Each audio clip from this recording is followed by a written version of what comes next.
সব সমস্যার সমাধান আছে।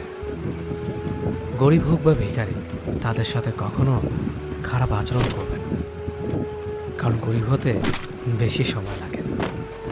একবার ফ্যামিলি প্রবলেমে পড়ে দেখুন, দেখবেন দুনিয়ার কোনো কিছুই ভালো লাগবে না। পৃথিবীর সবচেয়ে নিষ্ঠুর মানুষ তো সেই, যে তার নিজের প্রয়োজনে অন্যকে ব্যবহার করে, আর প্রয়োজন ফুরিয়ে গেলে তাকে দূরে সরিয়ে দেয়। সুখ মানুষের জীবনে অহংকারের পরীক্ষা নেয়, আর দুঃখ মানুষের জীবনে ধৈর্যের পরীক্ষা নেয়। চিনি আর লবণ দেখতে একই রকম, কিন্তু পার্থক্য শুধু স্বাদে। তেমনি মানুষ আর অমানুষ দেখতে একই রকম, কিন্তু পার্থক্য শুধু আচরণে। সময়ের সাথে বোঝা যায় কে আপন, কে পর, কে বন্ধু, আর কে স্বার্থপর। মানুষ বড়ই অদ্ভুত। ভদ্র আচরণকে দুর্বলতা ভাবে, আর বদ মেজাজকে ভাবে ব্যক্তি।